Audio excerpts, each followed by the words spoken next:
하나님의 말씀 보시겠습니다. 시편 23편 6절입니다.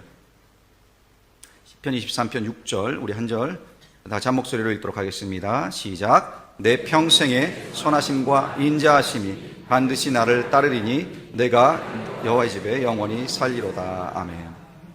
네, 한 주간 동안 어떻게 지내셨습니까? 하나님의 은혜와 사랑으로 여러분의 잔이 넘치는 그런 한 주를 보내셨습니까? 주님 한 분만으로 만족하는 그런 시간이 되셨나요? 네, 옆에 분에게 이렇게 한번 인사하겠습니다. 주님 때문에 내 잔이 넘칩니다.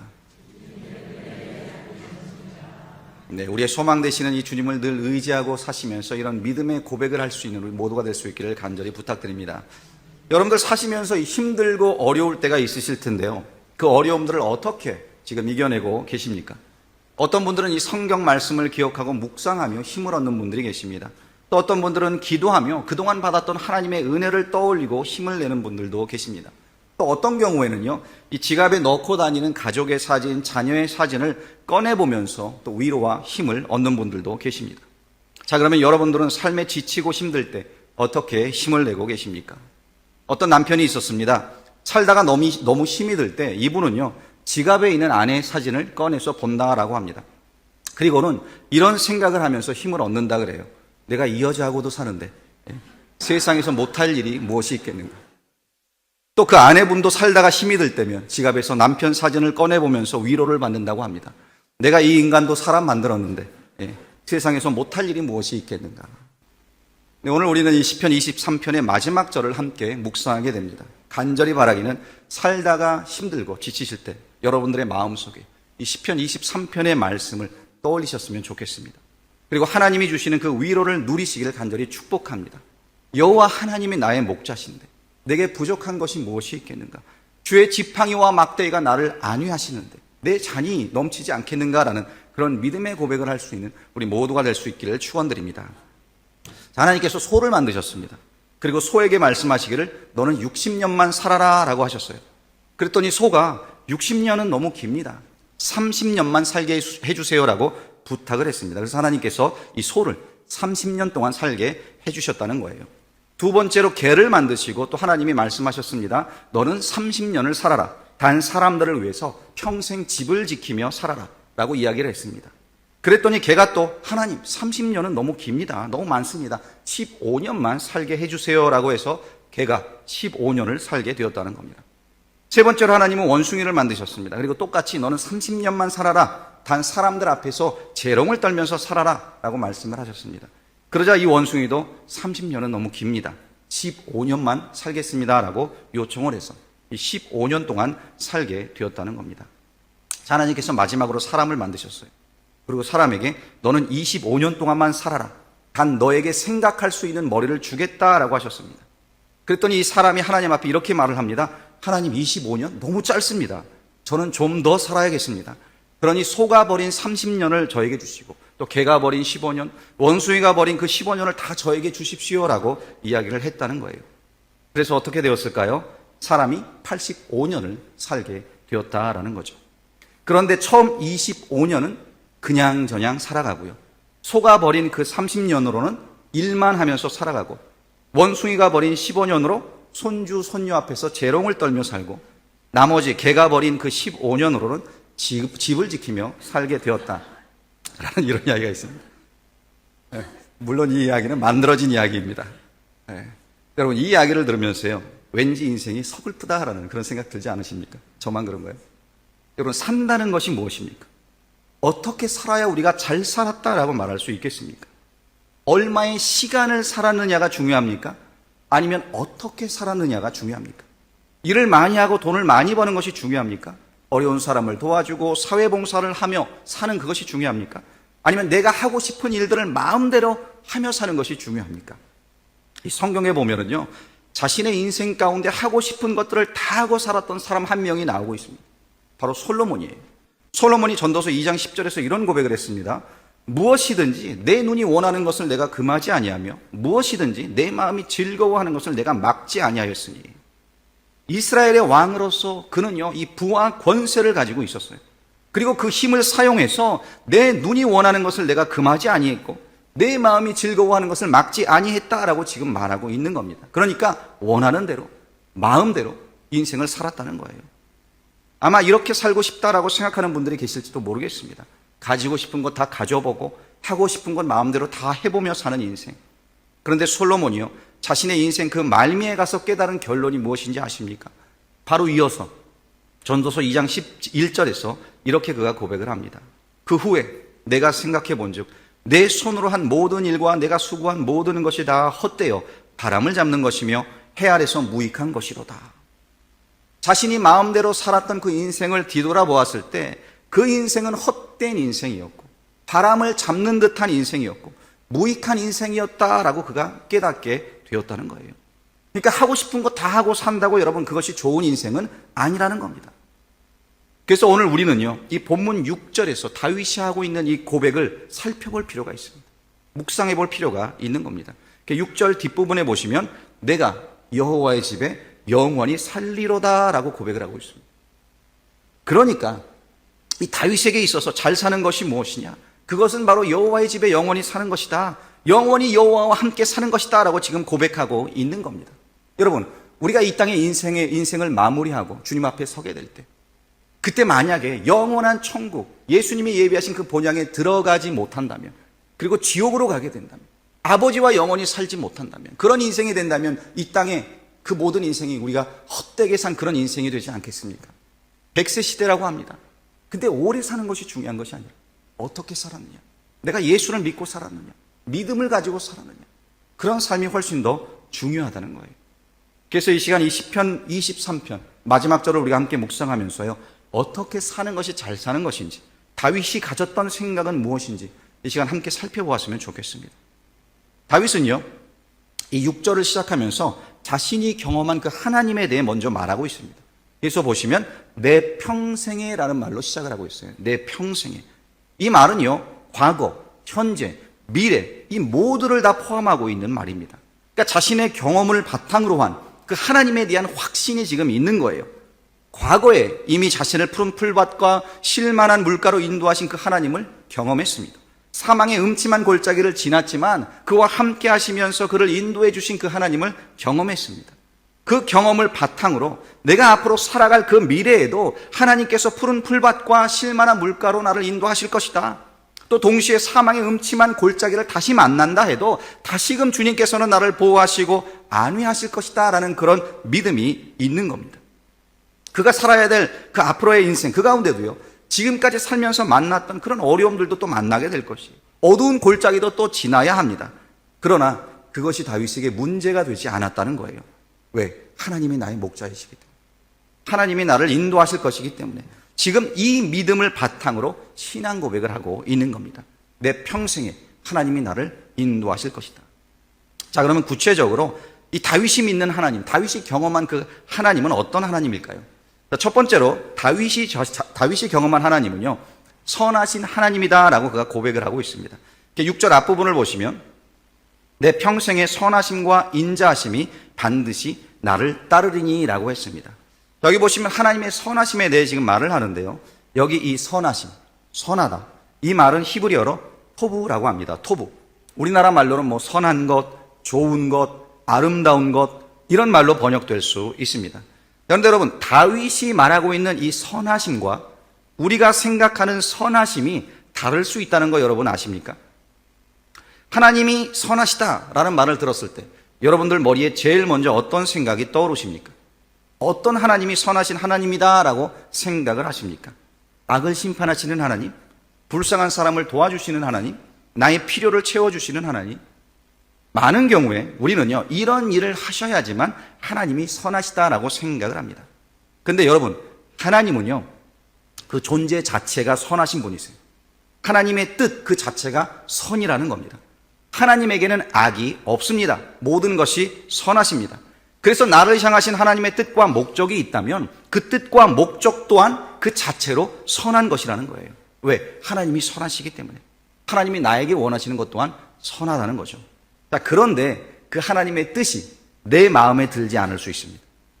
그렇지 않습니까? 그렇다고 내 마음에 들지 않는다고 하나님의 그 뜻이 악하다는 것이 아니에요. 선합니다. 왜? 하나님은 선 자체이시기 때문에 그렇다는 거죠. 예를 들면 이런 겁니다. 자, 출애굽한 이스라엘 백성들이요, 광야에 있을 때 하나님께서는 만나로 매일 그들을 먹여 주셨습니다. 이스라엘 백성들은요, 매일 광야에 나가 그날 먹을 만큼의 만나를 주워와야만 했어요.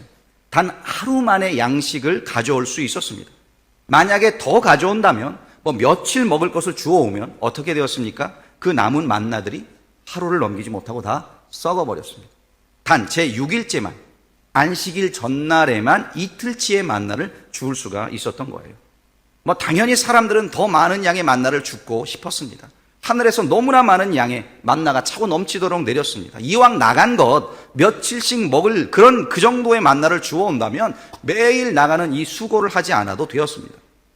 한번 나가서 일주일 먹을 수 있는 양의 만나를 주워오면 하나님께서도 매일 만나를 보내셔야 하는 그 수고를 하지 않아도 되셨을 텐데, 아마도 저와 같이 이런 생각을 했던 사람들이 있었던 것 같아요. 그래서 이 사람들은 며칠씩 먹을 만나를 주워왔습니다. 출애굽기 16장 19절 20절을 보면은요, 우리 다 같이 한 목소리로 읽겠습니다. 시작. 모세가 그들에게 이르기를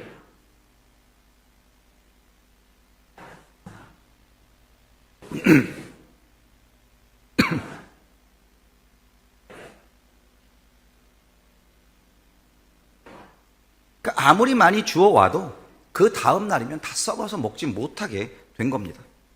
자, 하나님에게 있어서요, 매일매일 이 만나를 줍는 것, 그것이 선한 일이었다는 거예요.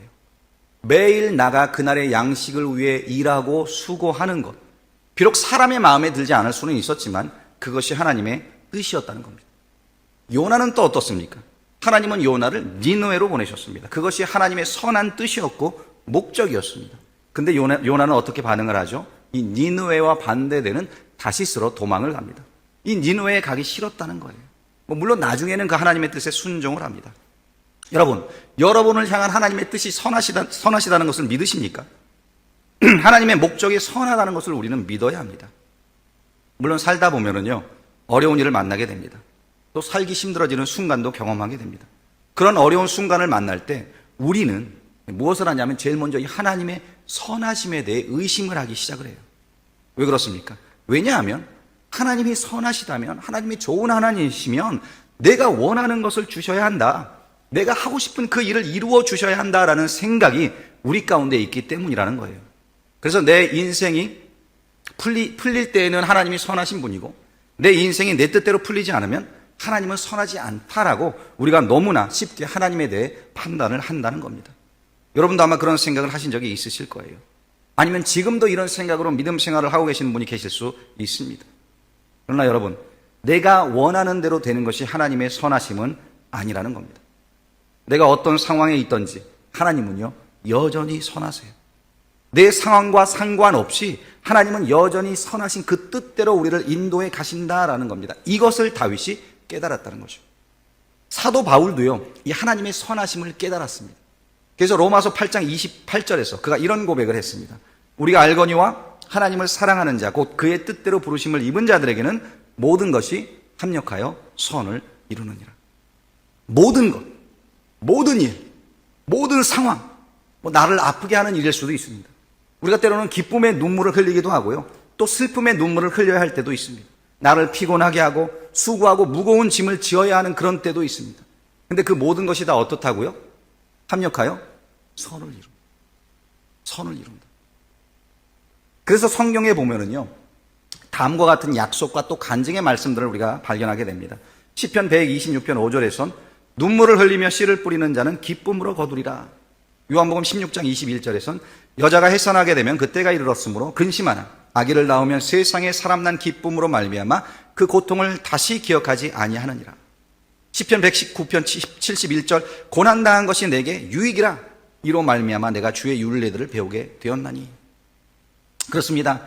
눈물을 흘리며 씨를 뿌려야 할 때가 있습니다. 그때는 고통의 때입니다. 그러나 그 곡식을 추수할 때가 오면 그 눈물은요, 기쁨으로 바뀐다는 거예요. 아기를 해산하는 일, 이 엄마들에게는 너무나도 고통스러운 일입니다. 그러나 아기가 태어나면 얼마나 기쁜지 그 기쁨으로 인해서 지난 고통을 다 잊게 된다는 거예요.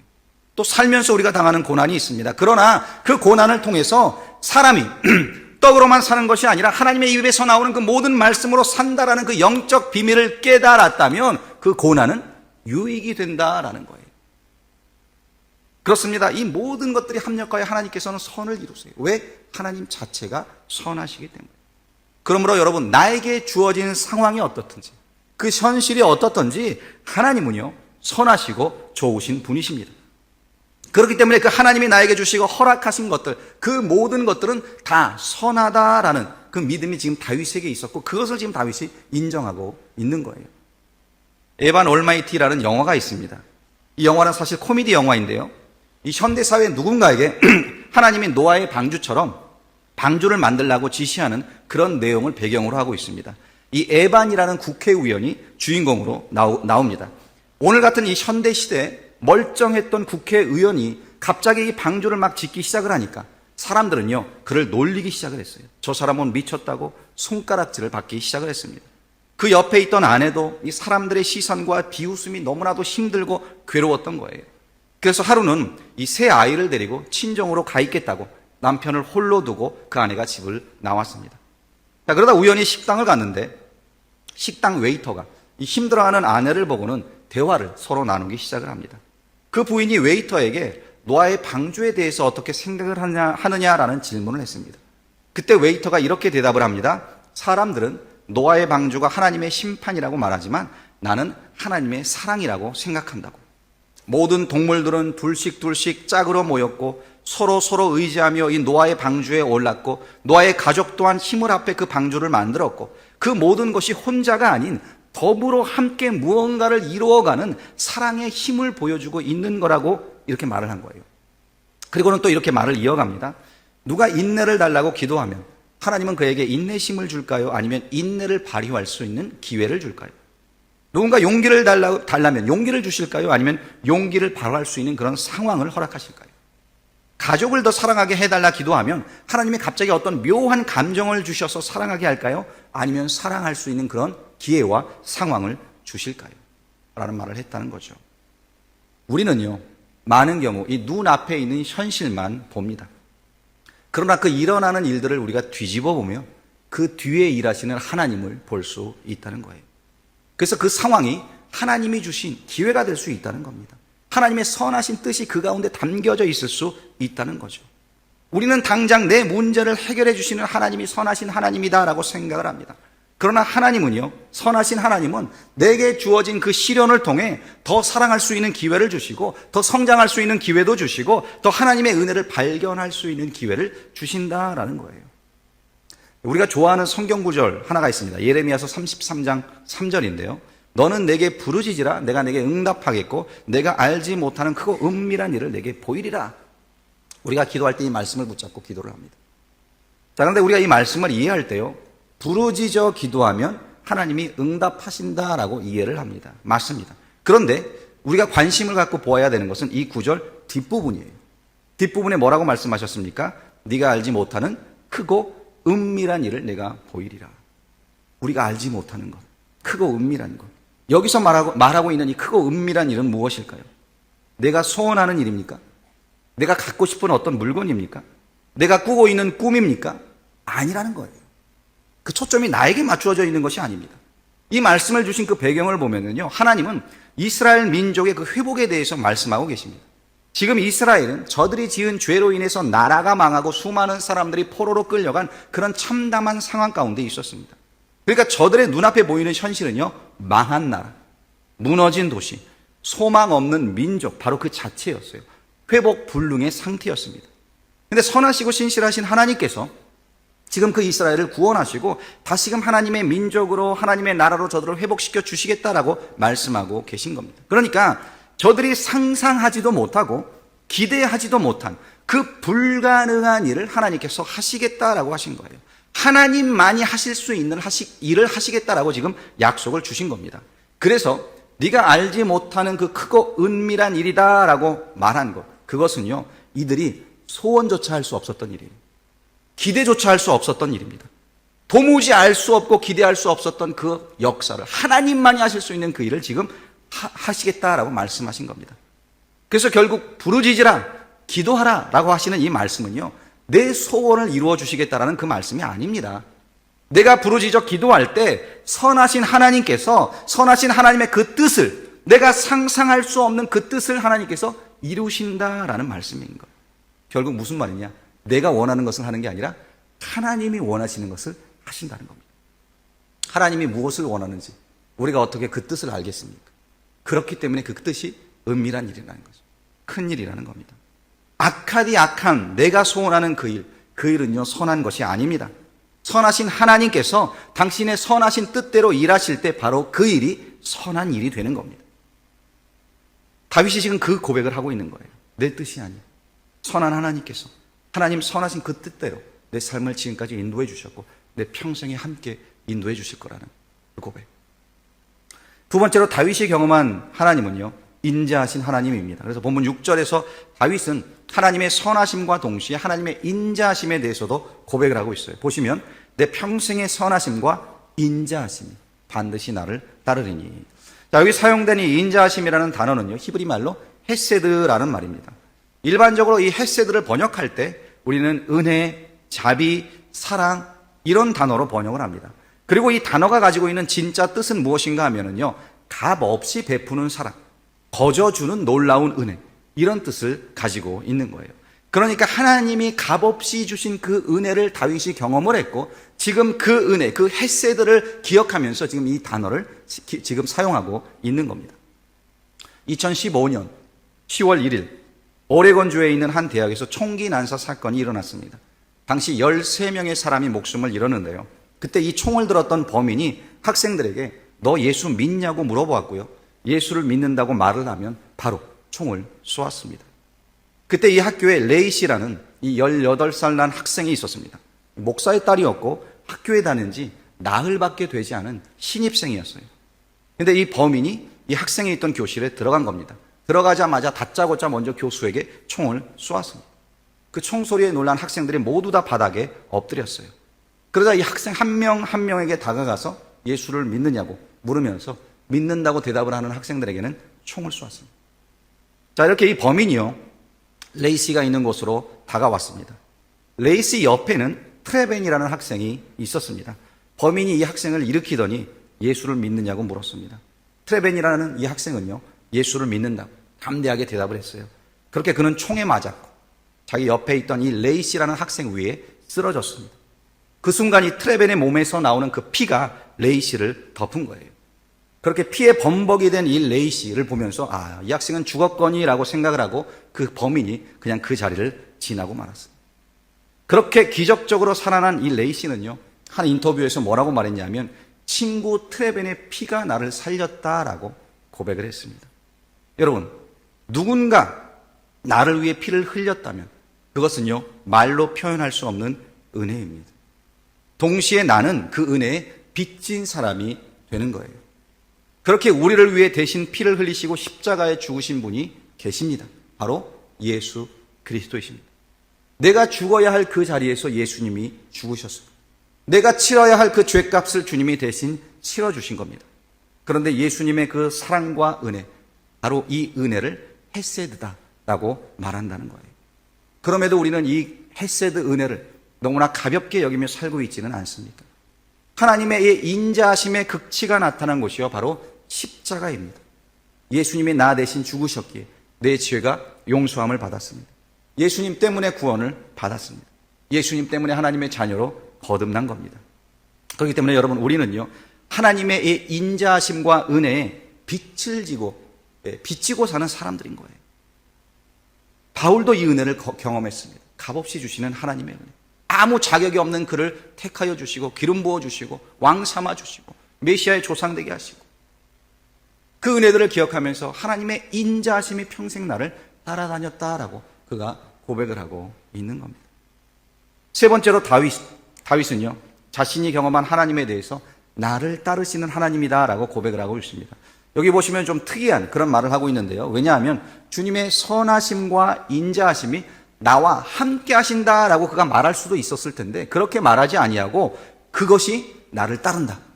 주님의 선하심과 인자하심이 나를 따른다라고 말하고 있기 때문에 이 표현이 좀 특별합니다. 이 따른다라는 동사는 히브리어로 라다프라고 합니다. 라다프. 뒤따른다, 뒤쫓는다. 뭐 이런 의미도 있지만요. 또한 안전하게 지켜준다라는 의미도 가지고 있습니다. 이 말씀의 의미를 잘 보여주는 예가 하나 있는데요. 무엇인가 하면 바로 이 마라톤 경기를 치르거나 아니면 큰 어떤 스포츠 행사가 있을 때 그 뒤에 따라가는 앰뷸런스, 그 구급차의 모습이 바로 이 말씀의 의미를 잘 보여주고 있습니다. 달리는 그 선수에게 무슨 일이 생길까? 혹시라도 부상을 입거나 그 선수가 다치기라도 하면 그 선수를 보호하고 치료하고 병원으로 빨리 이송하기 위해 이 구급차가 바로 그 달리는 선수 뒤를 따라간다는 거죠. 그러니까 이 뒤에 구급차가 따라온다는 것을 아는 이 선수들은 안심하고 뛸 수 있는 겁니다. 그 경기에 집중할 수 있는 겁니다. 다윗이요, 하나님의 선하심과 인자하심이 나를 따른다라고 말할 때 바로 이것을 이야기하는 겁니다. 물론 우리의 생각과 맞지 않을 수도 있습니다. 왜냐하면 우리는 항상 하나님이 앞서가시고 우리는 그 하나님의 뒤를 따라야 한다라고 배웠고 또 들었기 때문입니다. 그럼에도 우리가 성경에 보게 되면 하나님께서 인생들을 따라가시고 또 인생들을 추적하시는 그런 모습들이 여러 군데 나오고 있음을 보게 됩니다. 범죄한 아담을 하나님이 찾아가셨습니다. 하나님을 알지 못했던 아브라함을 찾아가셨습니다. 미디안 광야에서 양을 치던 모세를 찾아가셨습니다. 다윗을 찾아가셨고 그에게 왕으로 기름을 부으셨습니다. 예수님도 마찬가지죠. 제자들을 직접 찾아가 부르셨습니다. 심지어 예수를 버리고 옛날의 삶으로 돌아갔던 그 제자들을 만나시기 위해 직접 갈릴리 호수까지도 주님은 찾아가셨습니다. 그렇습니다. 바로 그 모습, 나를 포기하지 않고 끝까지 나를 따라오시는 그 주님, 그 주님에 대해서 다윗이 고백을 하고 있는 거예요. 그 주님을 얼마나 깊이 경험을 했던지 시편 139편 7절 10절에 가서 다윗이 이런 고백을 또 했습니다. 내가 주의 영을 떠나 어디로 가며 주의 앞에서 어디로 피하리이까? 내가 하늘에 올라갈지라도 거기 계시며 스월에 내 자리를 펼지라도 거기 계시니이다. 내가 새벽 날개를 치며 바다 끝에 가서 거주할지라도 거기서도 주의 손이 나를 인도하시며 주의 오른손이 나를 붙드시리이다. 이것이 하나님을 향해 다윗이 가졌던 믿음이었습니다. 내가 어디에 있든지 나를 따라오시는 하나님, 내가 바다 끝에 가서 거할지라도 거기 나를 찾아오시는 하나님, 그 하나님의 손이 나를 인도하시고 그 하나님의 손이 나를 붙드신다는 이 믿음이 그에게 있었다는 거죠. 이 존 스토트 목사님께서요, 나는 왜 그리스도인이 되었는가라는 책을 쓰셨는데 이 책에서 이런 고백을 하셨어요. 저는 하나님을 믿었지만 하나님은 멀리 계셨고 하나님으로부터 소외된 적이 있었습니다. 또한 젊은 시절 이상과 현실의 괴리에 좌절하고 패배감에 빠졌던 적이 있습니다. 이 소외감과 패배감에 빠져서 고민하고 방황할 때 예수 그리스도께서 두드리는 소리를 듣게 되었습니다. 회피하고 도망가는 저를 삼위일체 하나님은 천국의 사냥개처럼 끈질기게 찾아오신 겁니다. 그분이 은혜롭게도 저를 추적하지 않으셨다면 오늘날의 저는 없었을 것입니다. 하나님의 자신을 사냥개처럼 추적하셨다. 포기하지 않고 끈질기게 따라오셨다. 라고 이 존 스토트 목사님은 고백을 했어요. 그렇습니다. 하나님은요, 오늘도 저와 여러분을 추적하고 계십니다. 우리가 어디로 가든지요, 마치 우리 몸에 어떤 GPS 그 센서가 달려있는 것처럼 하나님은 우리를 따라오세요. 그렇게 내가 어디를 가든 무엇을 하든 하나님은 여전히 나를 따르고 선한 인자함으로 나를 보호해 주신다는 겁니다. 이렇듯 항상 자신과 함께하는 하나님의 이 선하심과 인자하심을 다윗이 경험한 거죠. 그 하나님을 경험한 그가 어떤 결론을 내리고 있습니까? 우리 6절 말씀을 다 함께 읽어보도록 하겠습니다. 시작. 내 평생의 선하심과 인자하심이 반드시 나를 따르리니 내가 여호와의 집에 영원히 살리라. 내가 그 여호와의 집에 영원히 살겠다. 영원히 하나님과 살고 싶다. 이것이 하나님을 만난 다윗의 결단이요 믿음의 고백인 겁니다. 그렇다면 여러분, 하나님을 만나셨습니까? 하나님의 이 선하심과 인자하심을 경험하셨습니까? 그렇다면 주님, 내 평생 주님과 살고 싶습니다. 영원히 주님과 살고 싶습니다. 이 고백이 우리 가운데 있어야 되지 않겠습니까? 그 고백이 우리 믿음의 결단이 되어야 하지 않겠습니까? 이 믿음의 고백이 있기를 간절히 축원드립니다. 우리 다 같이 자리에서 일어나셨어요.